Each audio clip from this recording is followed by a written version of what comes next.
Oke, bismillahirrahmanirrahim. Allahumma antas salam wa minkas salam wa ilaika ya'udus salam fahina rabbana bisalam wa alakhirna darussalam. Assalamualaikum warahmatullahi wabarakatuh. Waalaikumsalam warahmatullahi wabarakatuh.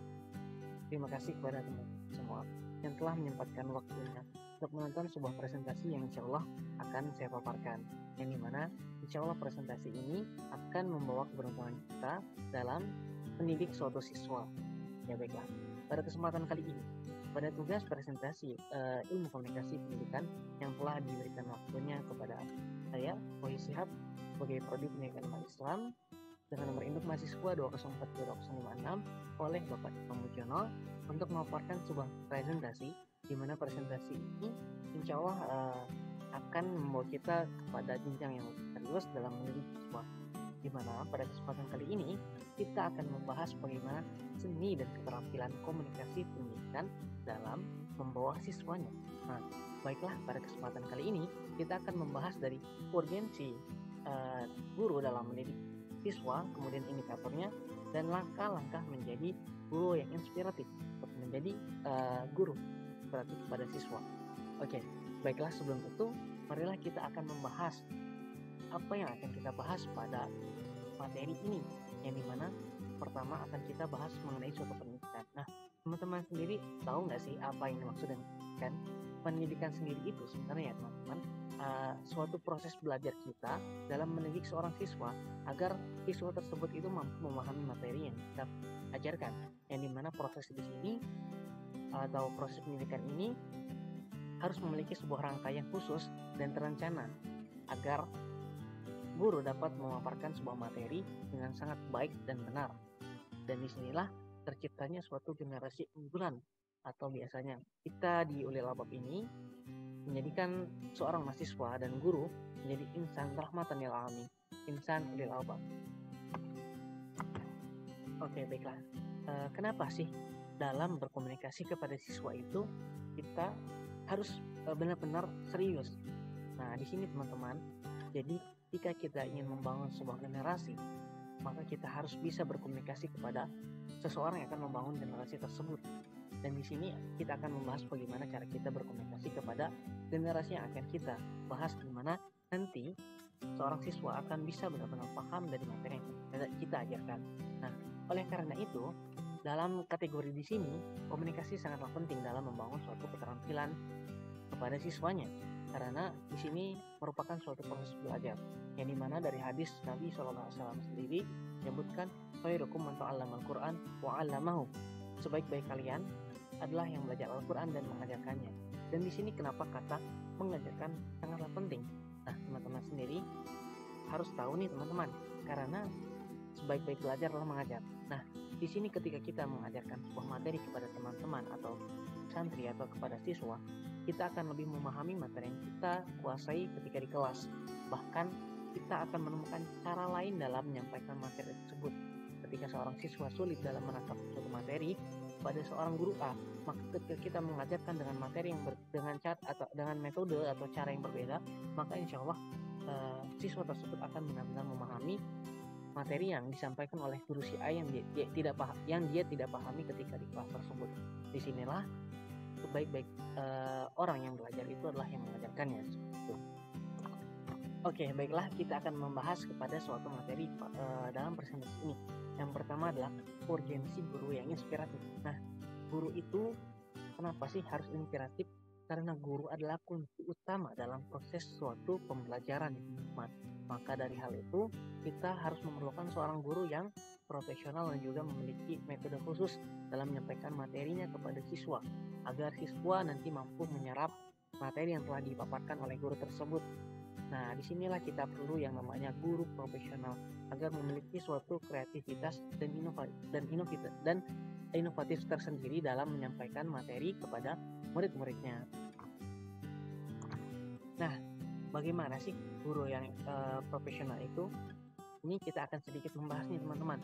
Menurut beberapa referensi yang telah saya baca dan telah saya paparkan pada UTS kemarin, guru yang inspiratif itu diantaranya adalah guru yang ikhlas. Al-ikhlasu ruhul amal. Ikhlas itu adalah ruh dari segala setiap pekerjaan kita. Disinilah kenapa guru yang ikhlas merupakan salah satu ciri khas dari guru yang profesional agar menyampaikan materi yang sangat profesional juga. Yang pertama adalah guru yang ikhlas. Kemudian teman-teman, guru bagaimana lagi? Guru yang mengenal dirinya dalam profesinya. Nah, kita bagaimana ingin menyampaikan sebuah materi ketika kita tidak memahami materi tersebut. Makanya di sini akan kita bahas guru yang mengenal dirinya. Karena guru yang mengenal dirinya pasti akan mengenal muridnya, insya Allah. Nah, kemudian teman-teman, guru yang bagaimana lagi? Guru yang disiplin. Nah, bagaimana jika muridnya tidak berdisiplin, sedangkan gurunya juga tidak berdisiplin. Nah, disinilah kenapa guru yang disiplin merupakan salah satu bagian dari guru yang inspiratif dan juga bisa memotivasi siswa dalam memaparkan sebuah materi. Nah, selain itu, guru yang bagaimana lagi nih teman-teman? Guru yang bijaksana. Kenapa sih guru yang bijaksana? Karena guru yang bijaksana itu dia akan memiliki pertengahan dalam menyampaikan sebuah pertimbangan suatu hal yang dimana akan mempengaruhi emosional siswa sendiri. Nah, kemudian guru yang bagaimana lagi? Kemudian adalah guru yang kreatif. Bagaimana seorang tokoh profesional memiliki suatu cara tersendiri dan tidak memiliki suatu kreativitas tersendiri. Inilah kenapa kita akan memasukkan guru kreatif pada salah satu bagian di guru profesional ini. Nah, berkaitan dengan faktor tersebut, maka guru sejujurnya harus memiliki suatu kemampuan komunikasi yang baik dan benar, sehingga dalam berkomunikasi kepada seorang siswa, kita mampu membawa suasana siswa tersebut agar terbawa kepada apa yang kita ucapkan dan kita omongkan. Sebagai contohnya, Bapak tercinta Pak Imam Jono menyampaikan sebuah materi dengan sangat baik, dan insya Allah kepada mahasiswa yang menyimaknya pun insya Allah akan terbawa suasana dan paham kepada apa yang disampaikan oleh beliau tersendiri. Disinilah kenapa guru profesional itu harus memiliki kreativitas tersendiri, ikhlas, kemudian memiliki inovatif dalam membawa suasana siswa agar bisa memahami dari materi yang telah disampaikan. Oke, baik teman-teman, ketika kita telah mengenali bagaimana guru yang profesional itu, kita harus tahu nih langkah-langkah kita sebagai prodi pendidikan agama Islam yang insya Allah nantinya akan menjadi seorang guru dalam menjadi guru profesional yang tadi kita bahas. Nah, langkah-langkahnya diantaranya adalah satu, memiliki suatu empati. Nah, empati tersendiri ini apa sih teman-teman sendiri? Empati itu suatu kualitas yang dimiliki oleh seseorang tersendiri, yang dimana orang tersebut itu memiliki suatu ikatan kepada siswa, yang dimana siswa tersebut mampu memahami apa yang dipaparkan oleh seseorang yang memiliki empati tersebut. Oke, setelah kita paham nih, langkah-langkah pertama adalah memiliki sifat empati. Nah, kemudian apa lagi sih? Yang kedua adalah guru harus memiliki sifat yang emosional. Kenapa sih guru harus memiliki sifat emosional? Karena emosionalisme itu membawa kepada sifat dan gerak-gerik siswa dalam mencontoh hal yang dia lihat. Kita biasa mendengar di film-film atau di berbagai video manapun, guru adalah digugu dan ditiru. Disinilah kata sifat emosional termasuk dari langkah untuk menjadi guru yang profesional. Nah, dalam menjadi guru yang profesional harus memahami sifat anggotanya atau siswa dan muridnya. Karena ketika dia tidak paham kepada siswa yang diajarkan, maka dia tidak akan mampu membawa siswa tersebut memahami materi yang akan disampaikan gitu. Nah, kemudian setelah kita paham langkah-langkah yang pertama itu memiliki sifat empati, kemudian sifat emosional, maka langkah selanjutnya adalah guru harus memiliki sifat menghargai.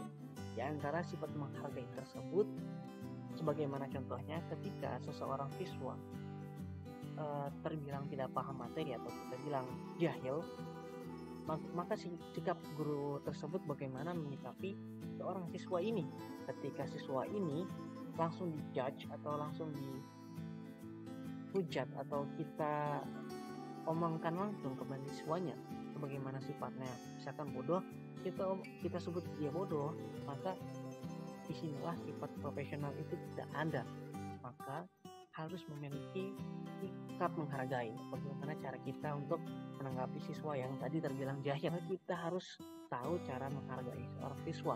Ketika kita menemukan suatu permasalahan yang seperti ini.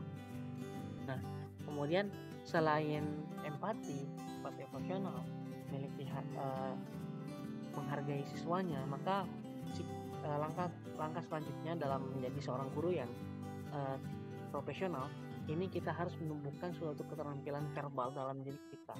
Karena setiap guru yang baik maka harus memiliki karakter yang ulung. Nah, ya kita menjaga sikap kita, maka insya Allah murid akan mencontoh pada sikap kita yang baik. Dan ketika kita fokus kepada suatu tujuan, maka tujuan tersebut akan kita capai. Sama halnya ketika kita fokus dalam menyampaikan suatu materi kepada siswa, maka siswa itu insya Allah akan memahami dengan jelas sebagaimana apa yang telah kita paparkan dan kita presentasikan ketika kita menjelaskan suatu materi kepada siswa tersebut. Nah, oleh karena itu di sini sikap keterampilan verbal diperlukan dalam menjadi seorang guru yang profesional. Oke, baiklah, mungkin dari langkah-langkah dalam menjadi guru profesional tadi sudah jelas ya teman-teman. Kemudian untuk bagaimana sih guru yang profesional tadi sudah jelas insya Allah. Nah, maka dalam keberhasilan suatu siswa dalam proses belajar mengajarnya, maka akan banyak dipengaruhi dari kemampuan seorang guru yang dimana guru tersebut harus menjadi seorang guru profesional. Profesional bagaimana?